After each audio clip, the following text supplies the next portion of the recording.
All right, we are streaming live on Facebook, and I am going to remember to record this time.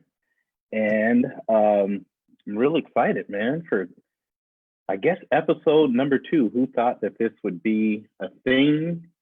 And it's now a thing to where um, people have enjoyed at least the first episode, Jeremy. But I think that we were little maybe coy and a little bit easy on one another, and I think it was a great idea to give people a platform to where they could ask their own questions and then have us attack those questions too to be a little bit more interactive. So I'm excited about today for all of those. I think last week's video was shared by a lot of people, viewed by thousands of people, which I figured it would be. But for anyone just sort of joining us, my name's Jamil Frazier. I am here in Southern California. I'll just give a little bit of the background about me, and Jeremy can talk about himself. But you know, I'm here in North County, San Diego. I'm a certified health coach, entrepreneur, author, and clearly Black. And so there's a lot of challenges that are going on right now. And, Jeremy had reached out to me a couple of weeks ago, and we just started a dialogue. And then we said, well, why don't we just bring this on and kind of talk about it? And so last week was really the first kind of conversation publicly. And it seemed like it was, we started off really, really good, I would say. And a lot of people kind of were interested in hearing more and seeing more. Thus, we are back. So, Jeremy, you kind of want to introduce yourself and Yeah, for sure. My name is Jeremy. I'm also an entrepreneur and a business leader, as well as I happen to be in law enforcement.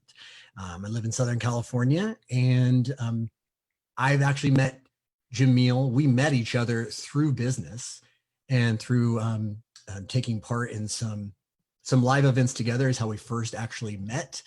And I immediately had just felt a real connection to him and to you, Jamil. And just we tend to, I wouldn't say we see everything eye to eye, but we tend to be like spirits as it relates to growing personally, and having a desire to just become the best versions of ourselves that we can possibly be.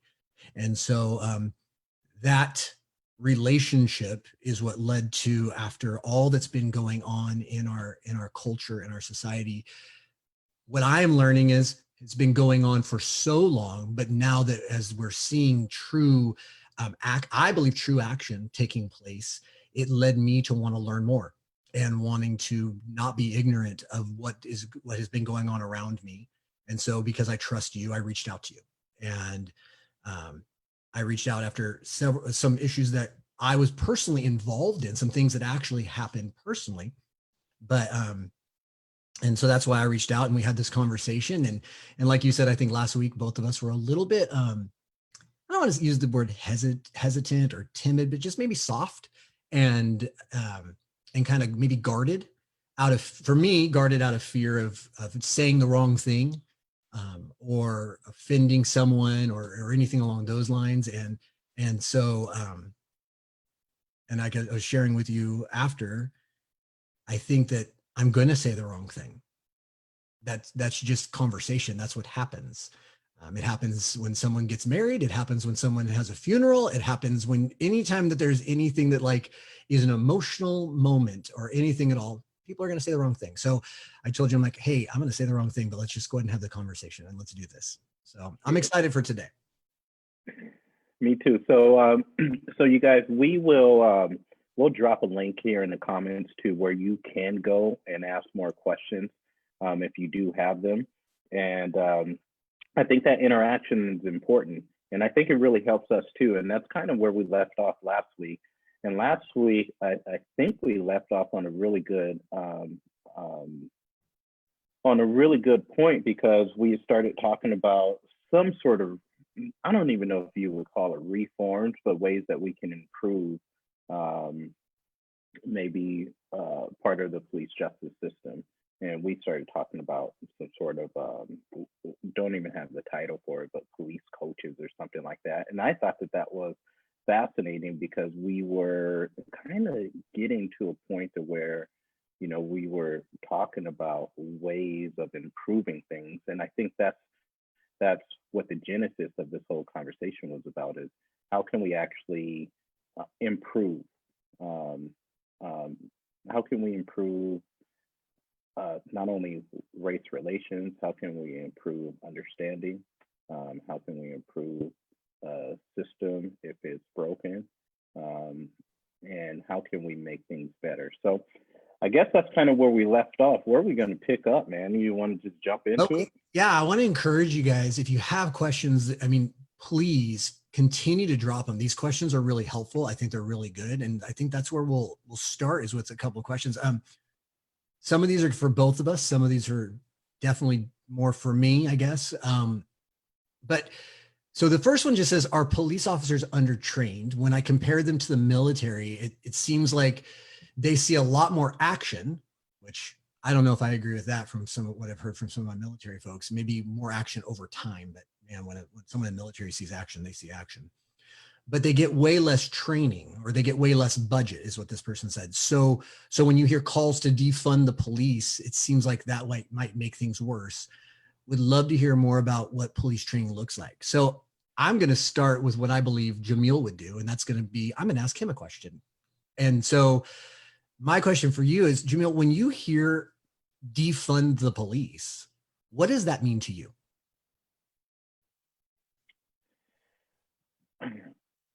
I don't know. I try to think about things, and I try to speak on things that that I kind of know about, and I have no idea what the funding looks like with police departments at all. Um, from my personal standpoint, I would just imagine whenever I hear defund anything, I hear take money away. Mm-hmm. And so when I hear defund the police department, to me, in my mind, that means start stripping away resources, whether that's economical resources, maybe that's manpower, maybe that's any sort of ability that is going to allow the police department to sort of maybe have the capital to do the things that they need to do. Obviously, from growing a substantial business, which I have over the last 8 years, to where we have thousands of people within my organization.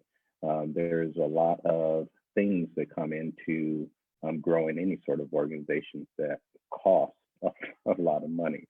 And so when I hear defund, I think about it in kind of the stipulations of my business. If someone was going to defund the way that I ran my business, what would that mean? And so when I hear that, I hear maybe in some ways it's actually a good thing. I think that oftentimes one of the things that we see is we see organizations, we see churches, we see businesses, we see government getting so married to one way of doing things and not doing a great job of taking care of their own financial statements.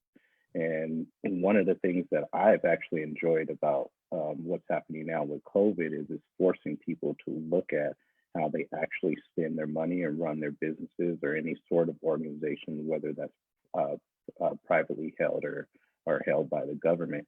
So I've actually have enjoyed watching people have to be a little bit more think outside of the box with the limited resources that they have. And oftentimes you will see companies, organizations, even governments, because of having to think on a different level, you'll start to see them move forward and progress rather than degress. So when I hear defund, I simply hear taking away resources. Mm-hmm. Yeah. So when I first started hearing it as a police officer, my first response was, oh, that means they want to get rid of us. Like that's like right away. I'm like, oh, they just want to get rid of cops. So we want anarchy. And I think a lot of people think that. I think what you said is like resources. It's a change of resources. It's a looking at how you're using the money. As I've done not a lot of research, but when I saw the question, I'm like, I might as well make sure I know a little bit about what I'm going to talk about or what I'm going to share on. And someone in the Facebook Live commented on it's a reallocating of money away from one and towards another. So it's not just not spending the money, it's spending the money differently. And I will tell you, this is probably not the best place to do your research, but I think they do good articles. And I read an article from Rolling Stone magazine on what it means to defund the police. And Sure. they're just not just rock and roll, folks. So, and it is that idea that says, what if we took a portion of the money and we removed it from the budget of law enforcement, which in a lot of places, the law enforcement budget, it is expensive to have law enforcement. It just is. The needs of the requirements, the tools, the training, which we'll talk about, but it's just expensive. And what if we put it towards other areas that have need, and therefore, because these areas are improved, there's less of a need for law enforcement in those areas. The chief of police of Dallas, after the massive shooting that happened in Dallas, if you remember, there was the shooting. It was actually during a protest, if you remember, and he actually came out after that shooting, and there was a kind of a shift in feelings for a season at least of like just between both sides, if you will. And he said one of the things is we're being asked to do more in law enforcement than we were ever supposed to do. We're dealing with homelessness. We're dealing with mental health. We're dealing with all of these things that I'm not a psychiatrist, I'm in law enforcement. And dealing with mental health, there's people that they become doctors to do that. And you're asking law enforcement officers to be the first response to mental health. And so that was one of the things that he talked about. So my understanding of defund the police says, well, what if we take, I'm going to use big numbers. What if we take $100 million off the budget and we invest that $100 million into mental health care? Then you don't need as many peace officers responding for mental health care because they're getting help other places. Or we create an entire department that actually does the crisis response without the law enforcement there. And so therefore someone said, we're not abolishing police. We are reallocating resources so you don't need as many police because they're not responding to as many things. So when someone says, what are your thoughts on defund the police? For me, as a police officer, I actually like the theory. I think the theory is really good that, yeah, when I was, and now that I am back on the street, a large percentage of, and I don't want to give any exact percentages, but I'm going to tell you, like more than 50% of the calls that I respond to are for mental health issues. That someone is having. What do you mean by that? It's going to a call where someone is having literally a mental health crisis, or the person has a mental health disorder and they need psychiatric response more than they need law enforcement response. But we respond to those. I mean, that I am actually what's called PERT trained. So PERT is a psychiatric emergency response team. So you're teamed up with a clinician and they ride with the law enforcement officer, which is great in theory, but there's very few of those. And even though I'm PERT trained, I don't have a clinician that rides with me because there's not enough clinicians. But a large number of calls I go to are someone who is having a mental health crisis, needs to get to a hospital. Maybe they're a danger to themselves, or they might be a danger to others, or they are gravely disabled. Those are the three things that fit into our criteria in law enforcement: is someone who needs to be evaluated for mental health needs and care. Would be, are they a danger to themselves, like wanting to commit suicide? Are they a danger to others? Are they violent? Or are they gravely disabled? They're unable to take care of themselves anymore. They don't know what day of the week it is. They don't know where they are at. They haven't eaten in days. Those are the three criteria that we have that we can actually step in and do something. Those are not the answers to their problems. It's just a solution for the moment. That the things that law enforcement can do. So I don't believe that police officers, when they even sign up to go into law enforcement, not that they shouldn't be trained, they should be trained because we're going to always have these issues that we deal with. But that's not what you employ law enforcement for. So I'm all about, there's not enough resources for mental health care. There's not. There's just not enough. That, like, people need help in as it relates to mental health. They need help, and I don't believe we provide enough resource. I don't believe there's enough help for them. So in theory, if you were to take $100 million and put it towards mental health care and actually create good resources, I'd be all about it. I think where I struggle is, how do you do that in the in-between? I also have a distrust for how the government will actually use the money. So I think if we take 100 million, I personally think that maybe 20 million will actually get used for what it's supposed to be used for, and the other 80 million is going to go to a bunch of different things that who knows what it was for. But in the meantime, do we take away that money, and therefore you've now lost the resources that law enforcement has, either whether that's in human resource, whether that's in training resource, whether that's an equipment use resource, you've lost it because it's now out of their budget while you're training up somebody else. What happens in the middle? What do you do in the middle? Because those issues are still going to exist, and those things that we are still responding to, whether it's not just mental health care, whether it's relationship. I mean, I go to calls for families who are having a hard time getting their kid to go to school, and they call me and go, "Can you make my son go to school?" You know, for me as a cop, one of the things I think to myself is, I can't fix in 15 minutes what's been created over 15 years, right? So like, but we go to all those kind of calls. So as you're recreating these social services that should help, what do you do in the meantime? So I think that's my concern with defunding the places. There's no meantime. As it relates to training, sorry, I'm taking a long time on this. As it relates to training is different across the country. So I personally watch things like Live PD when it was in existence, or Cops, and sometimes I just put my head down because I go, I cannot believe that that's how they're trained to respond to things. I can't believe the lack of officer safety there. I can't believe the way that person is handling that call. But my training is different than their training. I will say here in where I work, and I know last week you wanted to talk about something that I heard, so I'm trying to be very guarded about where I work. But where I work, we have a high level of training and high expectation of training. We are recertified. There's been a call for like police officers should get recertified continuously. We actually have that. It's a requirement. So I go to classes continuously throughout my career, always having to prove that I'm still able to do the things I do. One of those trainings that my department has had since, well, for a long time, I don't remember the date, but we have a de-escalation training that we are required to go through continuously. We are constantly having to go through learning domains where things are being updated and new trainings. We do quarterly trainings in our stations that we are required to go through as part of our training. So do I think most cops are well trained? As far as my culture is concerned, yes.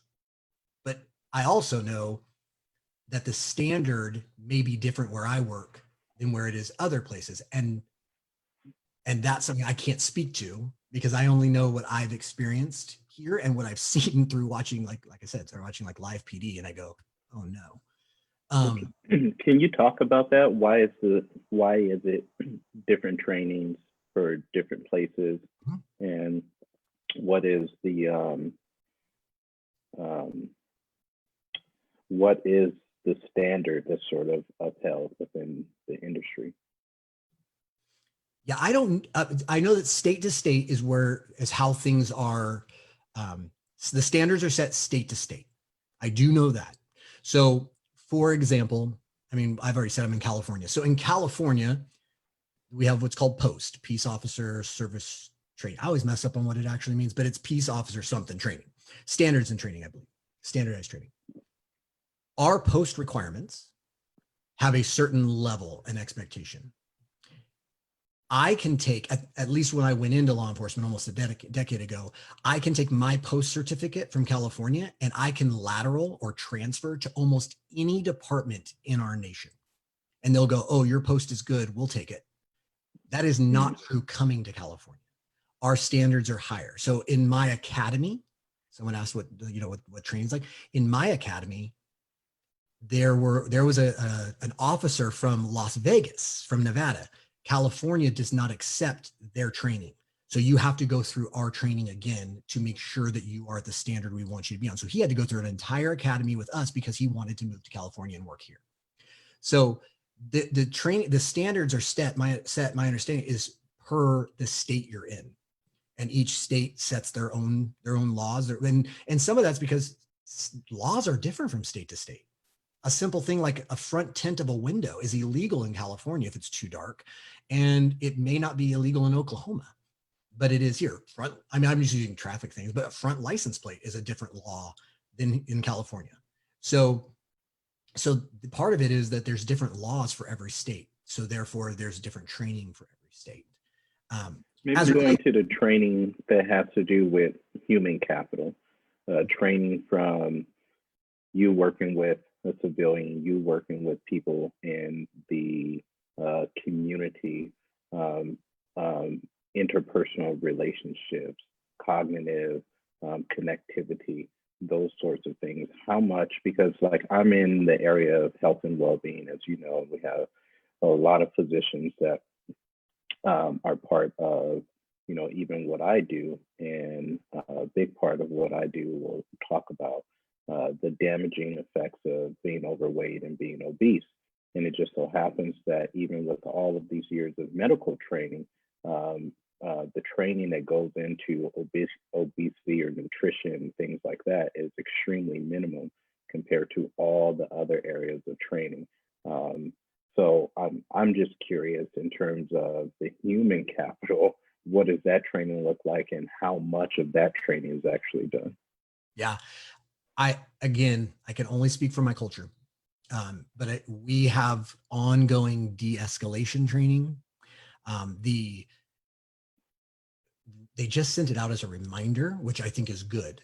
But they just sent out a long, because of what's going on, and it should be. But even around my briefing room at work, everyone's like, "Yeah, this isn't new. We've been doing this." But we talked, I think, last week a little bit about culture is sometimes different than system, and so I have benefited from a really great culture.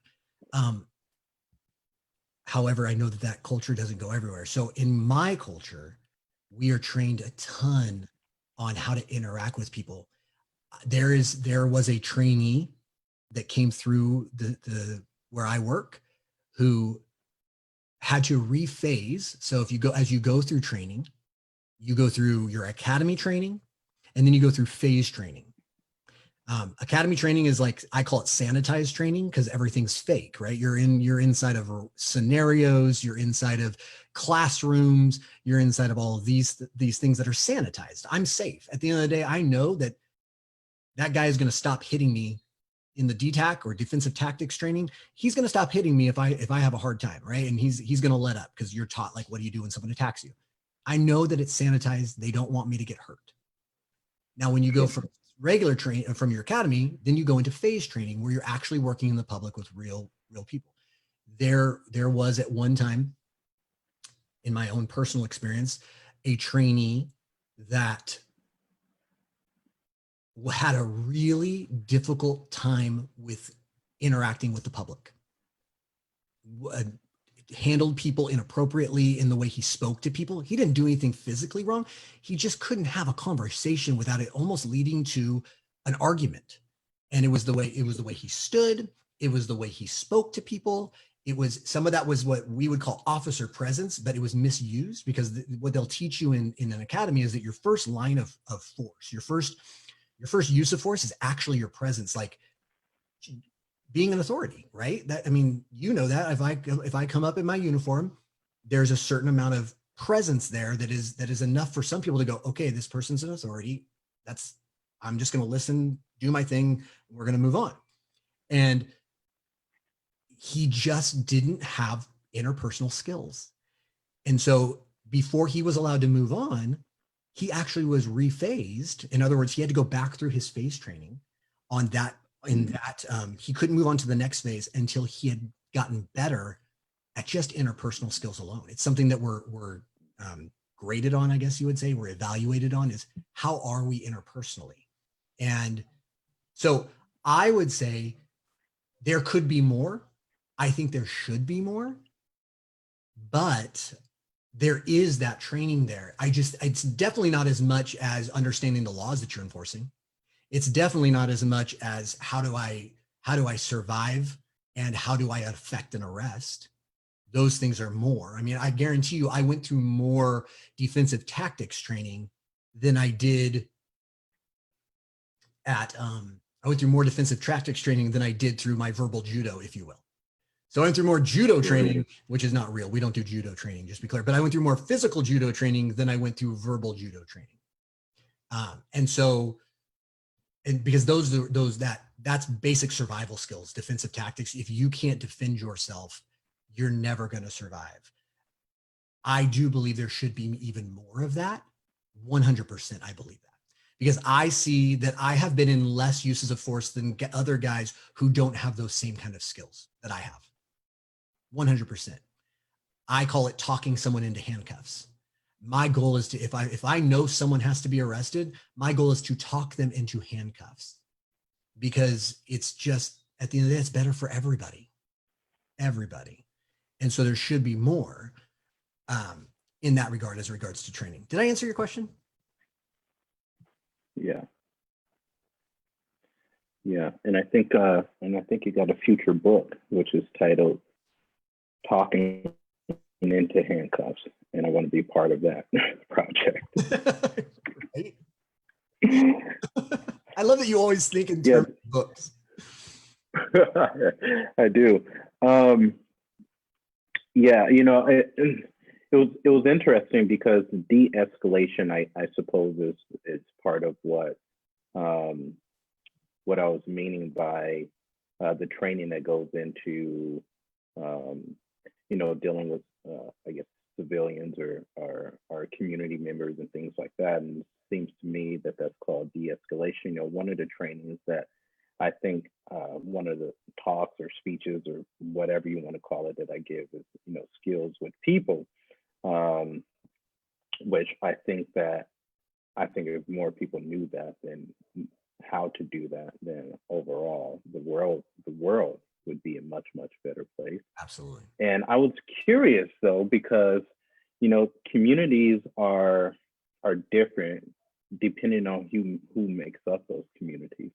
So I was wondering if the training was changed depending on what sort of cultural, historical, or ethnic backgrounds actually made up those particular communities, based off of those skills with people. How do you effectively interact with them? How do you socialize with them, given that communities are going to be different based off of culture?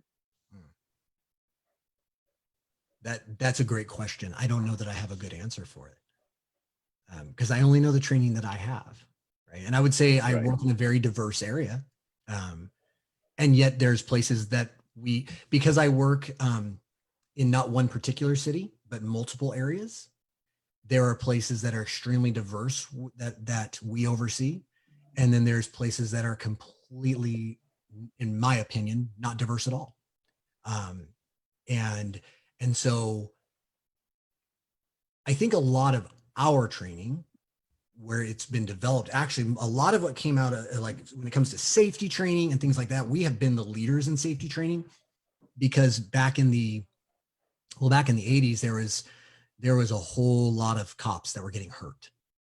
And we in our area developed some training that then was implemented nationwide, safety wise. Not every department, like I said, I still put my head down when I see some of the things that people are doing on television. But we developed that training because of what was happening. We knew there had to be a better way. And so I think for us, just like anything, I think training oftentimes unfortunately is reactive. So it took a lot of cops getting hurt and killed before we said, oh, we need to create, here's an example. It's called contact and cover. A lot of people will ask, why are there so many of you here? Like whenever, like if I make a stop on the street, I'll get like, Even when I was a traffic cop, if I stop somebody for running a stop sign, and if I'm there for any length of time, whether it's because the computer's slow or I'm just slow at writing a ticket or whatever, there's going to be one of my partners is going to show up. But that's not because we think the person's bad. That's because we are trained in what's called contact and cover. So we always try to have two people. I never go alone. The one time I went alone, got into a fight with a bank robber who almost killed me. So I never go alone. So a lot of people are like, why do you need so many people here? Well, it's not that because of you, it's actually part of our training for safety for us, no matter what the situation. Contact, one of us is talking to you, cover, the other one's not saying a thing. Just watching for, not just watching you, watching who might be walking this way, walking that way, watching out for a car. But that's something we developed when a lot of cops were getting hurt. And that was just one example. So a lot of training is reactive. So that doesn't answer your question because I don't have a good answer to like this training based on the culture you're in.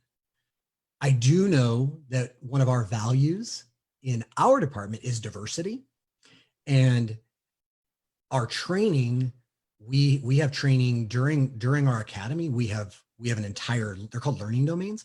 We have an entire learning domain on just understanding how to work with different cultures, whether that culture is Hispanic or whether that is a person from the I really apologize, but I get my acronyms messed up, but LGBTQT, whether it's from a person that's from that culture.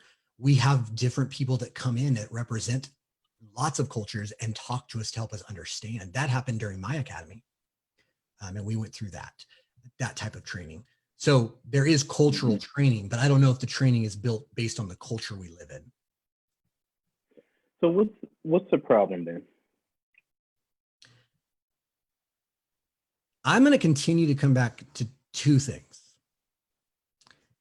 Number one, I think racism is a problem. I think racism is a problem. And if you guys haven't read it, especially for my white friends out there, you're going to be, it's going to challenge you. But Jamil really recommended a book early on when all this started, How to Be an Anti-Racist. Extremely challenging book. Not just because it's challenging to hear or to read, but it's really smart. It's like, so you have to really sit and think and really think about what you're listening to if you're doing on Audible or reading, and kind of go back and read it again because it's really heady and which is good. But also for some of my white friends, there's going to be some challenging things to embrace and to accept. But I think racism across the board is a problem, number one. And then power. Because, and those go together, and then I'll give you the second thing that I think is a problem. Because I think if you have someone who has a bias against any culture, race, ethnicity, anything at all, and they have power to utilize it, they're going to at some point. It's going to come out. Like you said last week, you said, I'm always a little leery if they're going to have too much to drink, because something's going to come out that I'm like, now I see the real colors. I can see that happening in anything that has power, any job that has power, and you have an underlying bias, which we all have biases that we have to work through. If you're not careful in that position of power, you're going to misuse that power within your bias. I think that happens at restaurants. So I think there's racism across the board. I think people are mistreated across the board in lots of different places. However, and I think I might have said this last week, but it's been the biggest way for me to compare it for me. You may not recognize it as quickly when the maitre d' just doesn't let you sit at a table as fast as he may seat somebody else because of his bias. But you're definitely going to see it when a person with real power to take away freedom and life, you're going to see it when they misuse their power. So I think number one, there's racism and people in power that then can utilize that power to affect their bias to, does that make sense? Am I making sense? Then number two, I still will continue to say, I had this conversation this last week when I was telling everybody, hey, just so you guys know, I'm having these conversations online. I think something that I don't want it to be heard as an excuse, because it's not an excuse. This is what we signed up for. I think the stress and the toll and the danger of being in law enforcement, it takes its toll on a person over time. And then they stop seeing people as people and they go into survival mode. And then when you start doing that, when you start living because of the stress, because of the things that you see, experience, and feel, when you start doing that and no longer really just view people as people, white, black, Hispanic, whatever, but at the end of the day, everybody, like, it is what it is. I just do my job and I go home kind of attitude. Now you run the risk of treating people poorly no matter what, not just because you have the power, but because you're jaded.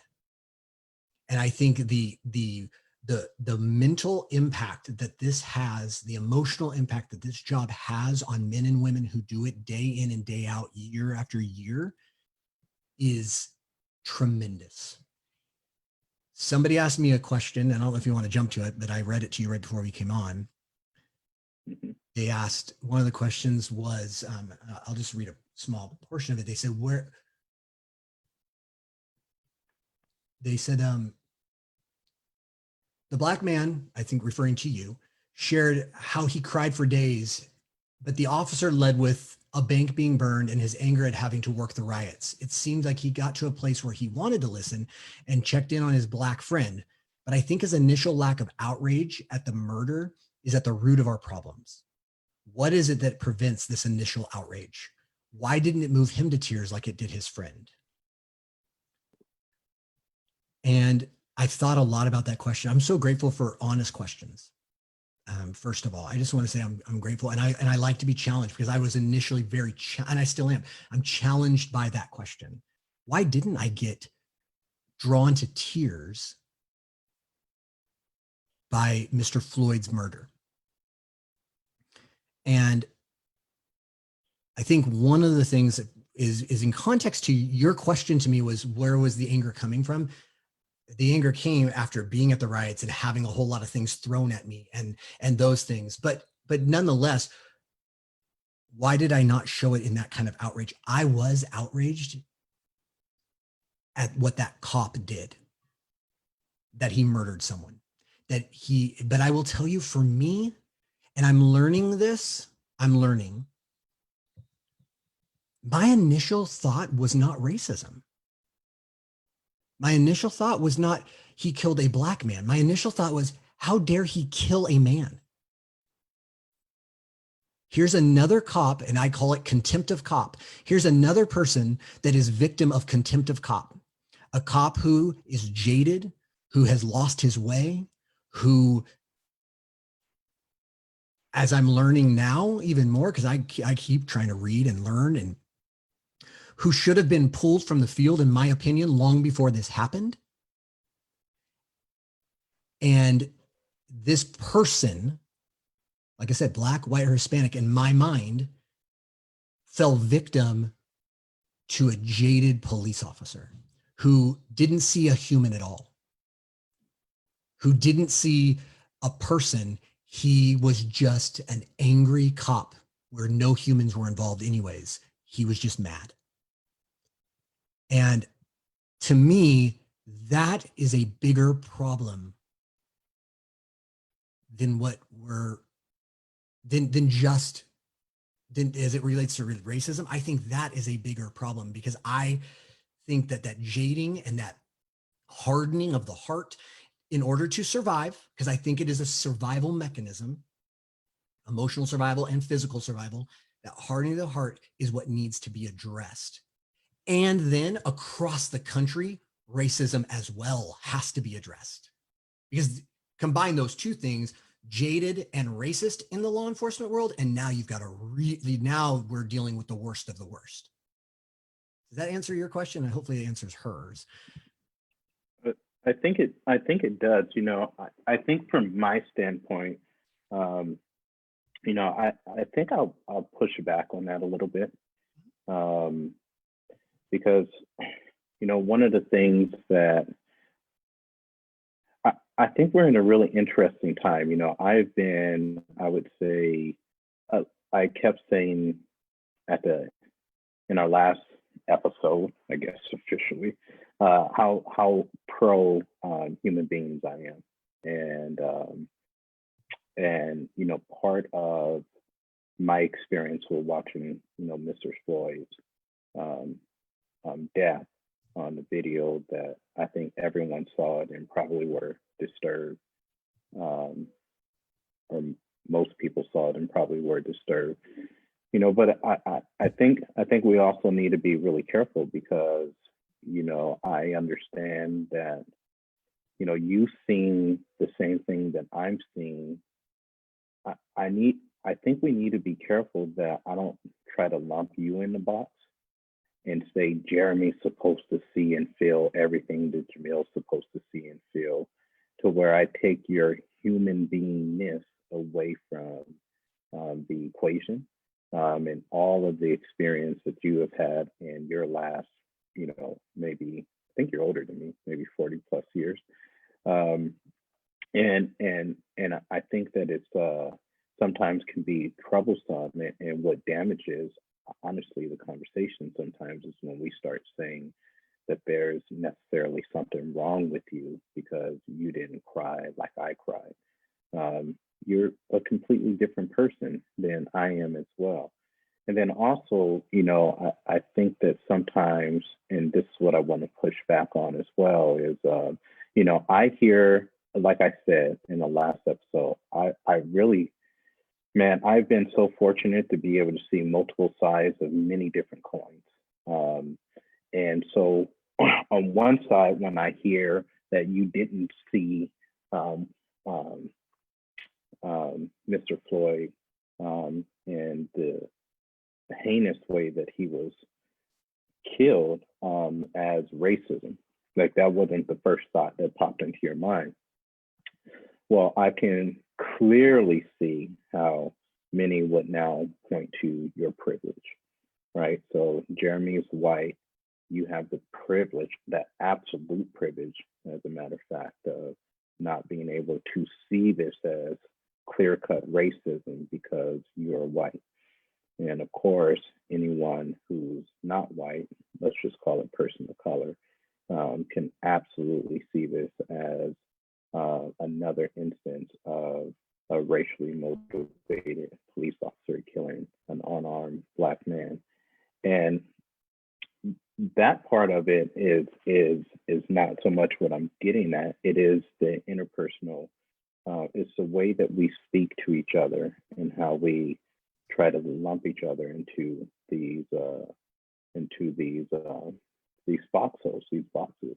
And because you didn't necessarily see it the same way that I did, now there's something inherently wrong with you, or that you have this unabridged privilege.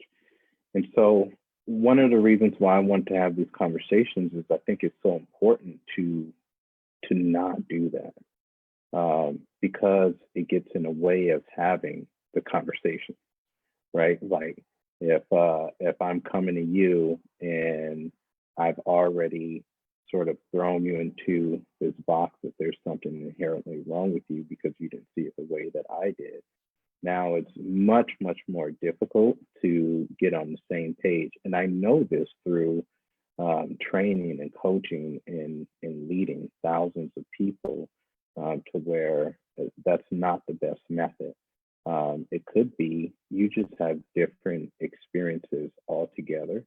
So why would you necessarily respond the same? I think we need to give space for people to also be people and to be true to their own experiences as well. So when I saw that true, I saw that, and immediately I want to go to, wow, the optics of this looks really bad. It looks like another incident of, white cop killing an unarmed Black man. The reason why I cried, though, is because of the stripping away of dignity, and seeing a man die like that. imagine if that was me. And I cried because I lost faith in humanity. And whenever I do that, I cry. Also, whenever I see and I get inspired by humanity, I cry as well. So I was just watching like what's the movie? The Remember the Titans, and there was a part in the movie to where the white player says like you know strong side, and the other guy says like right side or something. In that moment, I'm on my couch crying. Why? Because I love seeing people come together. Like that inspires the hell out of me. So I think that I think that there's I think we need to give space. And one of the troubling things that have bothered me for quite some time is immediately painting people into these boxes that aren't always fair or even warranted, especially not moving the conversation forward. Yeah, I want to answer because I'm actually monitoring the Facebook comments, so I want to make sure that I answer some people if that's okay with you. Um, and I agree. I think our experiences are different, so it leads to a different response. I think what I have learned is to be aware of your experiences. So while I do think we need to give space to both of us because we both have a different experience, what I'm learning, and I think where the change came for me and how I viewed all of this, and by all of this I don't mean one incident, I mean everything, that where we have come from and where we are as a nation, all of it. The reason that that's changed is I'm learning, not learned, I think I've got it so far to go, but I have learned and I'm learning um, why you would, yes, for humanity, but also why you would see that as not just a man being senselessly killed, but a black man being killed yet again. And so people still are like, but you didn't answer the question. Like, why was there a no emotion? I think what I want to be clear on is there was emotion. It was anger. I think that hearing me, that was I sad for him? Absolutely. Oh man, I want to be clear. Yes, there is no reason for Mr. Floyd's life to have been taken. None at all. None at all. I didn't know all the details of what had happened. I had heard a little bit when I came into the station, when this first happened, I didn't know all the details. And then somebody played me, they're like, did you not see? I was angry because it was senseless. It was pointless. It was horrible because of my experience. My anger was directed at that cop.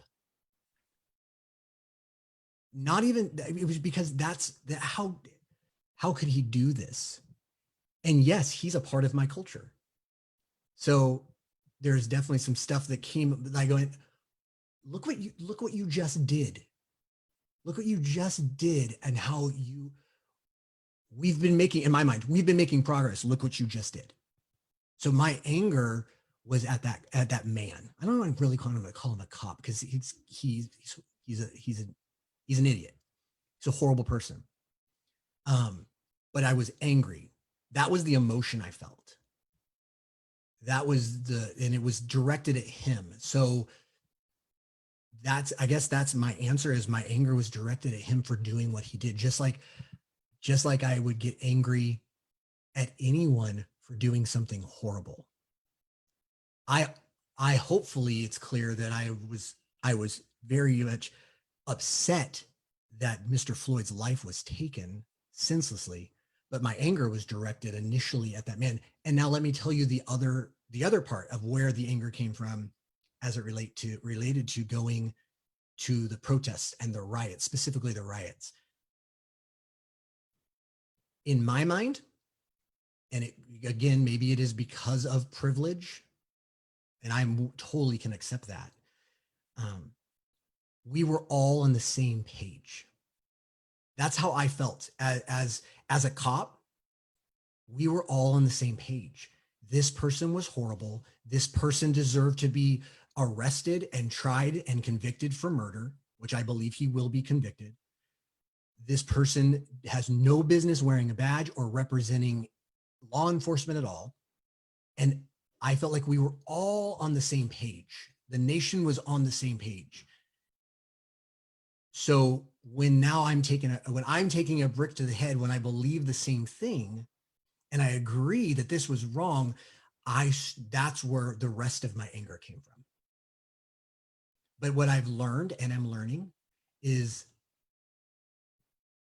one time of us being on the same page does not take away the pain. It does not change everything overnight. So I just wanted to make sure I address those things. That may not be the answer that people want, but my anger was initially directed at this cop for what he did to a person. And then my anger at the riots was, I'm on the same team. Like, and so is the rest of the country. We're on the same team. Like we're here together on this, guys. And yet you hate me. That's what I initially thought. And like I told you, through conversations, I'm learning that, yeah, but that's one moment. That's one moment. We were on the same page for this one, but what about Rodney King in 92? We weren't on the same page for that one. And so I'm learning. Does that make sense? Mm-hmm. Yeah, it definitely makes sense. Oh man, is there any other? What do we have? I know I'm trying to look and see because we have more questions, but I don't know if we got time. Yeah, I know. You know, I'll just kind of say, this has been uniquely good for me, because it's forcing me. Okay, let me say it like this. I wrote a book called The 12 Shifts. Here's a plug for it. Go pick up this book. Do it.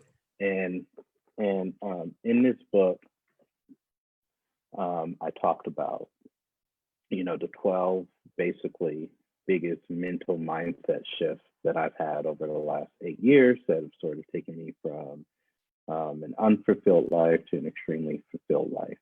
And when I use the term fulfilled, I mean that in every sense of the word, relationally, spiritually, financially, physically, mentally, all these things. One of the things that I have learned through my training in my profession is to slow down a little bit, to think a little bit more critically, that things aren't always what they seem, to exercise what we call metacognition, to think about the things that we think about.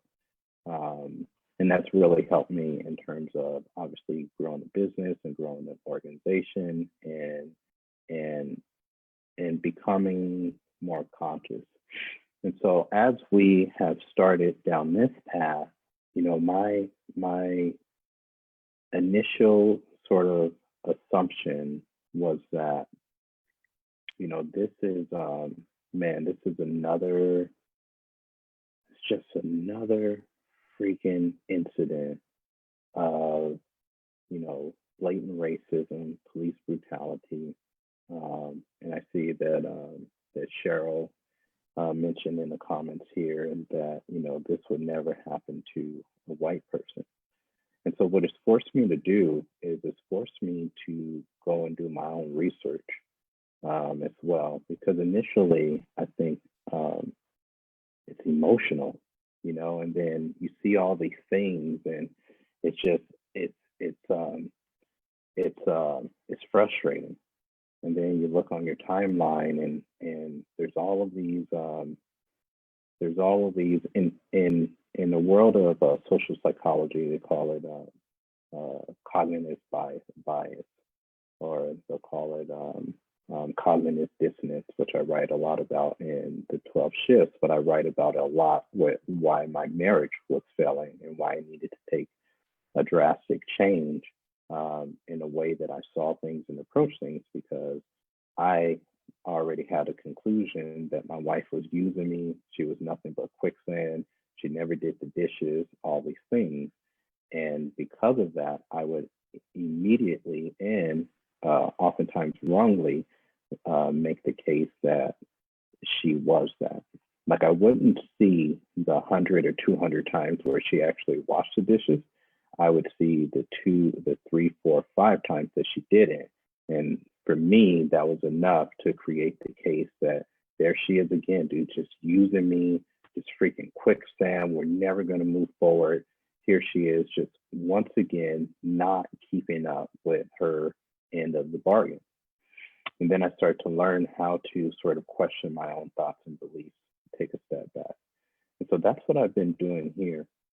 And what I found is overwhelming evidence that I'm almost nervous to say this.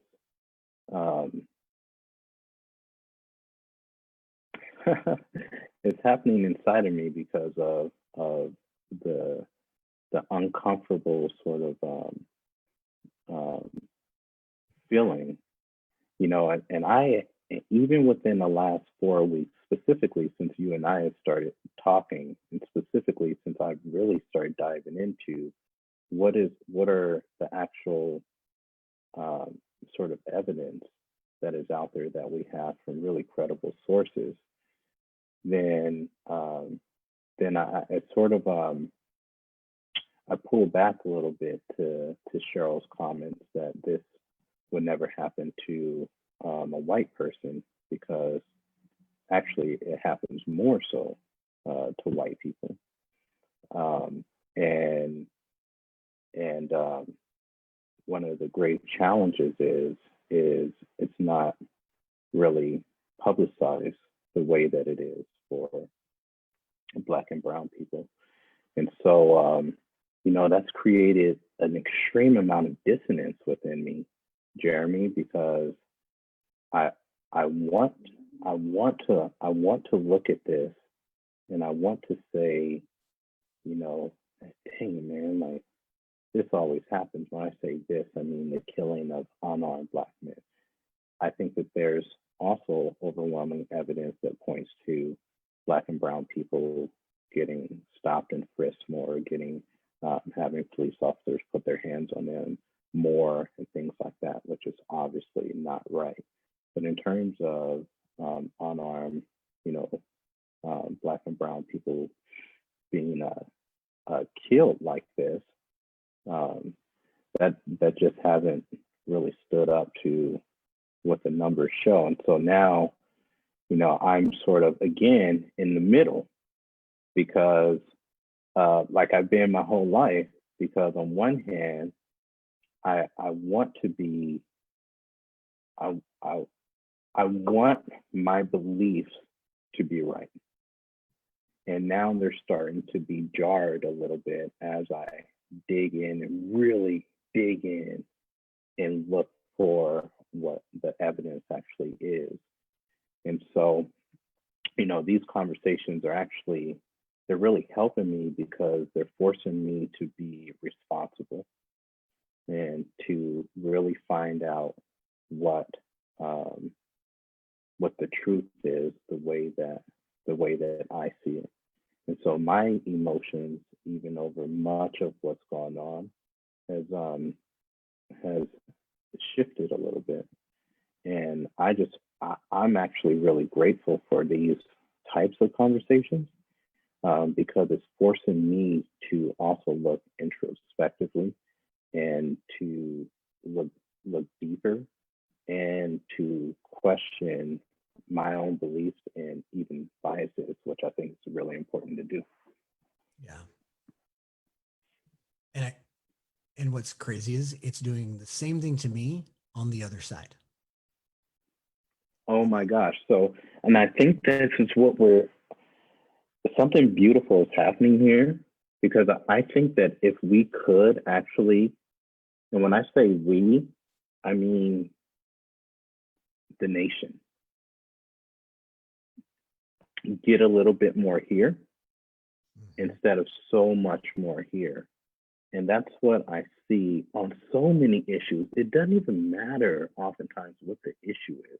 It could be COVID-19. Right. We sort of started off here, and now we're here. With Mr. Floyd, we sort of started off here, and now we're here. How do we actually stay closer to what's here? Right. And I think that that's the big question that I'm on a search to figure out. Because since we've started talking, I've spent more time researching than I ever have done before in my life. As have I. So you're researching. What I'm hearing you say, you're doing a lot of research on the true statistics when it comes to law enforcement and the way we in my line of work stop people, frisk people, kill people. And I've been doing more on the other side, going, what is the history of the way African American or people of color or minority groups of any But kind? Jeremy, I don't think enough people do that.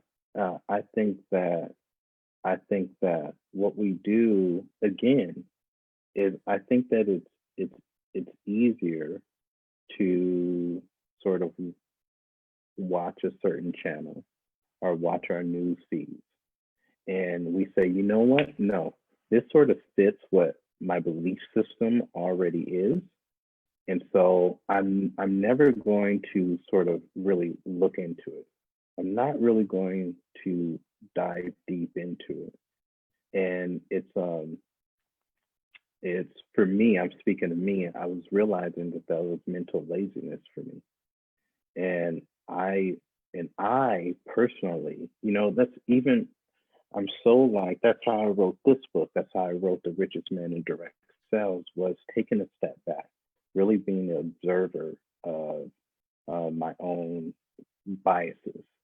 And in my world, we also call that living above the line, right? Really diving in and being conscious. And I think that we have so much unconscious activity, not just now, but for like ever, that it's so divisive when we don't start challenging our own thoughts. And it's so much easier to just not challenge those thoughts or have the conversation or to learn. It's just easier to just live in my own life. And what we're demonstrating, again, for you, you're doing that on your side as a police officer, as a cop, as a white man, as a friend, as everything. So I'm doing that on my side. And I think that it's extremely healthy to do that from all of these areas, so that, again, we can start to trend closer to truly understanding and moving forward. Yeah, I agree. So where do we go next week? I mean, I got like way more questions, but well, I'm sure a lot of questions are going to pop up after. We have been a little bit more honest, which is bad. It's going to be a little, like I said, it's going to be a little polarizing, and it is what it is. Yeah. We're not all it is what it is. We're not going to see everything eye to eye. Like, I would love to talk about what I would love to hear even this week. So you got to go. I posted in the Facebook Live, but you got to go to negotiatingforlife.com. And here's the thing: I see a lot of people coming to the page, and then they don't follow through. So I know you have thoughts and you have questions. I just want you to know the only reason we ask for your email is so that we can send you like the link when it's going to go, so you can hear your question or thought that you talked about answered. And it's the only way I'm actually allowed to do it. They require that. So no one's going to stalk you. No one's going to do those things.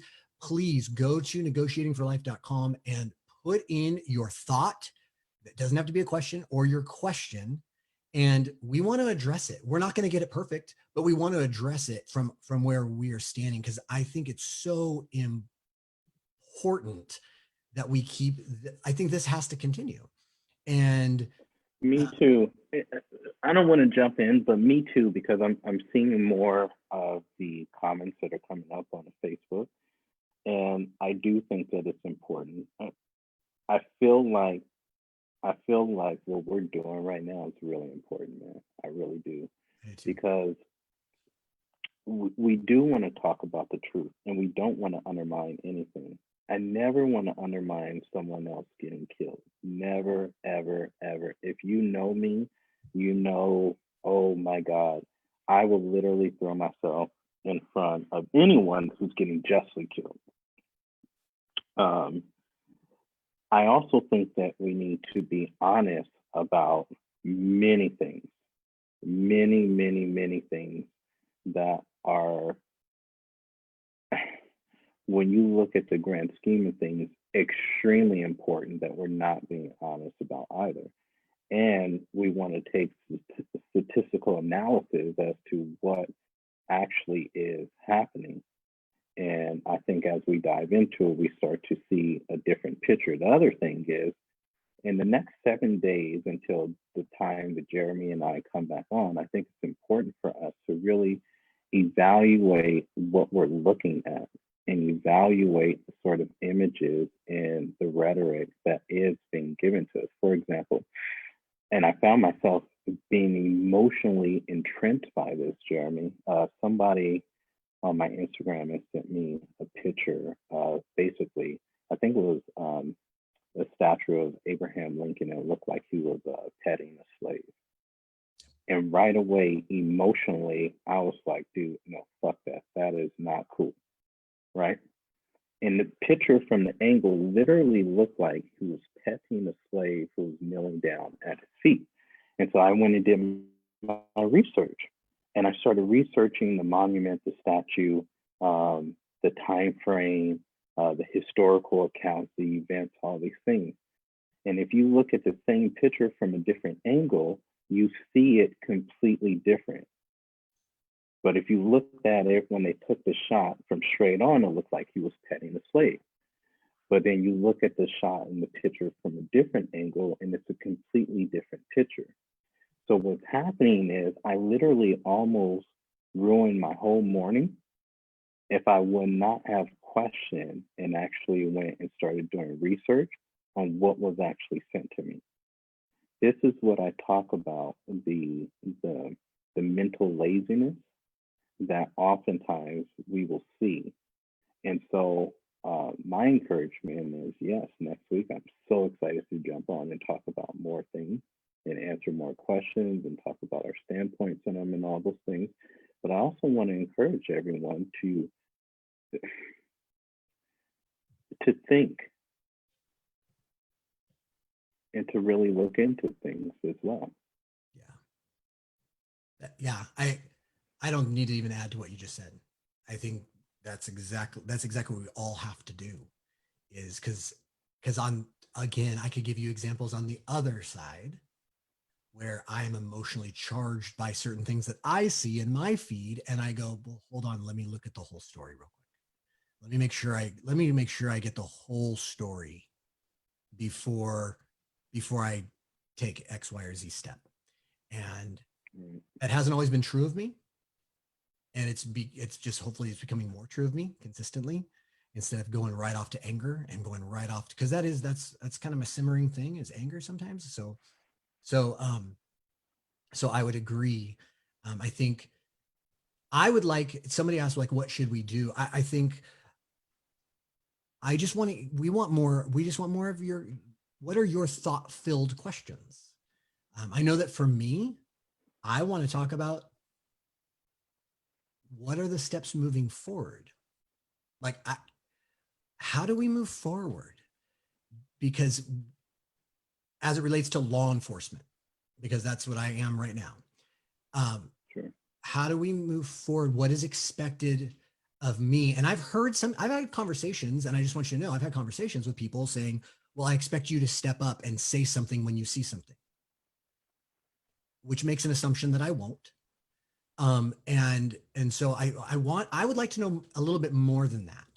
Like, I want more than just, we'll say something. What are some tangible steps that will build true trust? Because I hate to drop a bomb and leave this, but I'm about to, because I just watched in my town, an officer involved shooting that within, like, literally it felt like minutes. So I don't want to say that, but in a very short period of time, immediately generated a protest about the shooting that lasted hours, to the point where, I mean, the police department is putting out pictures, they're showing like they're putting everything out to being asked, and they're still being like questioned.